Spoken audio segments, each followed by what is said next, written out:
Congratulations, क्योंकि इस video पे क्लिक करके आपने ये प्रूव कर दिया है कि आप इंडिया के उन टॉप 3.3% लोगों में से हो जिन्होंने अपनी फैमिली को सिक्योर करने के लिए लाइफ इंश्योरेंस या फिर टर्म इंश्योरेंस लिया हुआ है। अब सोचने वाली बात तो यह है कि सिर्फ 3.3% लोगों ने ही इस इंश्योरेंस को लिया है। बाकी लोग क्या अपनी फैमिली से प्यार नहीं करते? बिल्कुल करते हैं, लेकिन टर्म इंश्योरेंस के कुछ टर्म्स एंड कंडीशन कभी कभी इतने कॉम्प्लेक्स हो जाते हैं कि कुछ लोग या तो गलत पॉलिसी ले लेते हैं या फिर कुछ लोग तो इसे स्कैम समझ के अवॉइड ही कर देते हैं। और इसीलिए आज की इस वीडियो में हम डिस्कस करेंगे इन सारे टॉपिक्स के बारे में और जानेंगे how you can buy a right policy for you. So let's get started. सबसे पहले टर्म इंश्योरेंस का एक बेसिक डेफिनेशन देख लेते हैं। अब टर्म इंश्योरेंस एक ऐसा कॉन्ट्रैक्ट होता है जिसमें इंश्योरेंस कंपनी आपको ये प्रॉमिस करती है कि एक पर्टिकुलर एज तक, भगवान ना करे ऐसा हो, अगर आपकी डेथ हो जाती है या फिर आप फिजिकली या फिर मेंटली डिसेबल हो जाते हो तो आपको वो कंपनी एक एक्स अमाउंट से कंपनसेट करेगी, जिसकी मदद से फैमिली जो आप पे डिपेंडेंट थी वो अच्छे से सरवाइव कर सकते हैं। अब आपकी फैमिली सरवाइव कर पाएगी या नहीं कर पाएगी ये भी डिपेंड करता है आपके कवर अमाउंट पे। अब अगर बात करें कवर अमाउंट की तो ये नंबर हर इंसान के लिए बदलता है क्योंकि हर इंसान की सिचुएशंस अलग होती है, लेकिन जनरली ये आपकी एनुअल इनकम का 20 टाइम्स तो होना ही चाहिए। वैसे तो मार्केट में कई तरह के टर्म इंश्योरेंस अवेलेबल है, लेकिन हम बात करेंगे इन 3 मोस्ट पॉपुलर टर्म इंश्योरेंस के बारे में, जिसमें से पहला है लेवल टर्म प्लान। अब लेवल टर्म प्लान को समझने के लिए अज्यूम कीजिए कि आपने 30 इयर्स की एज में 60 इयर्स एज तक का एक टर्म इंश्योरेंस खरीदा है। अब लेवल टर्म प्लान में आप 60 इयर्स तक अपने प्रीमियम्स भरोगे और उसके बाद आपकी पॉलिसी एक्सपायर हो जाएगी और आपको कुछ नहीं मिलेगा। अगर 60 इयर्स की एज के पहले आपकी डेथ हो जाती है तो आपकी फैमिली को वो कवर अमाउंट मिल जाएगा।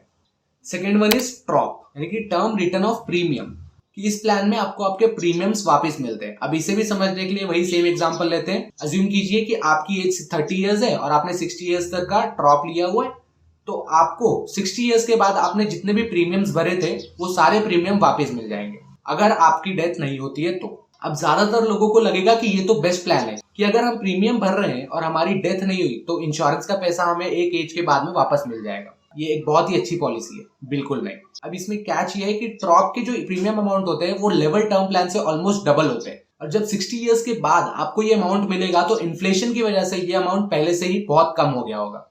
इसलिए ये रिकमेंडेड है कि आप जितना एक्स्ट्रा अमाउंट ट्रॉप के लिए भरोगे उतना अमाउंट अगर आप इंडेक्स इन्वेस्टिंग के लिए इस्तेमाल करो तो आपके रिटर्न्स भी ज्यादा होंगे और आप एक अच्छे कॉर्पस पे भी बैठे होंगे। अब बारी है सबसे इंटरेस्टिंग बोनस वाले प्लान की। इस प्लान को कहा जाता है जीरो कॉस्ट टर्म इंश्योरेंस। इस प्लान की खासियत यह है कि इस प्लान के प्रीमियम भी कम होते हैं लेवल टर्म प्लान की तरह, और इस प्लान में आपको आपके प्रीमियम्स वापस भी मिल जाते हैं ठीक ट्रॉप प्लान की तरह। यानी कि इस एक प्लान में आपको उन दोनों प्लान के बेनिफिट्स मिल जाते हैं, लेकिन इसमें भी एक कैच है और उसे समझने के लिए वापस अज्यूम करते हैं वही वाला एग्जांपल। मान लीजिए कि आप 30 इयर्स के और आपने 60 इयर्स तक का जीरो कॉस्ट टर्म प्लान लिया, तो जब आप 55 इयर्स के होंगे तब आपको आपके सारे प्रीमियम्स वापस मिल जाएंगे एक्सक्लूडिंग जीएसटी, क्योंकि जीएसटी तो गवर्नमेंट के पास चला जाता है और गवर्नमेंट तो खैर छोड़ो। तो जब आप 55 इयर्स के हो जाओगे तो आपके सारे प्रीमियम्स आपको वापस मिल जाएंगे और आपकी जो इंश्योरेंस पॉलिसी है वो वहीं पे खत्म हो जाएगी। अब अपने इंश्योरेंस को 5 साल पहले खत्म करके आप ज्यादा से ज्यादा 30 से 40 हजार रुपए बचा सकते हो, और मान लो उससे ज्यादा भी बचा लिए और अगर अगले 5 सालों में आपको कुछ हो गया, आपके पास कोई ऑप्शन नहीं होगा अपनी फैमिली को फाइनेंशियली सिक्योर रखने का। हाँ, आप इसमें एक चीज कर सकते हो कि अगर आपकी टर्म इंश्योरेंस की रिक्वायरमेंट 60 इयर्स तक की है तो आप जीरो कॉस्ट टर्म प्लान ले लो 65 इयर्स तक का, तो एटलीस्ट 60 इयर्स तक आप इंश्योर्ड रहोगे और आपको आपके पैसे भी वापस मिल जाएंगे। अब टर्म प्लान लेते वक्त आपको वैसे तो हर एक चीज को अच्छे से देख लेना चाहिए और टर्म्स एंड कंडीशन रीड कर लेनी चाहिए, लेकिन अपना फाइनल टर्म प्लान चूज करने से पहले आपको इन चीजों पर हमेशा ध्यान देना है, जिसमें से सबसे पहला है brand value of the company. अगर आप किसी भी बड़ी और अच्छी कंपनी से टर्म इंश्योरेंस लेते हो तो चांसेस ज्यादा है कि वो आपके क्लेम्स रिजेक्ट नहीं करेगी, क्योंकि उन्हें पता है कि उनकी ब्रांड वैल्यू खराब हो सकती है मार्केट में अगर वो ऐसा करेंगे तो।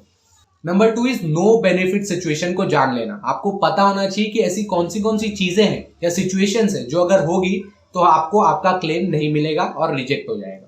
Number 3 is claim settlement period.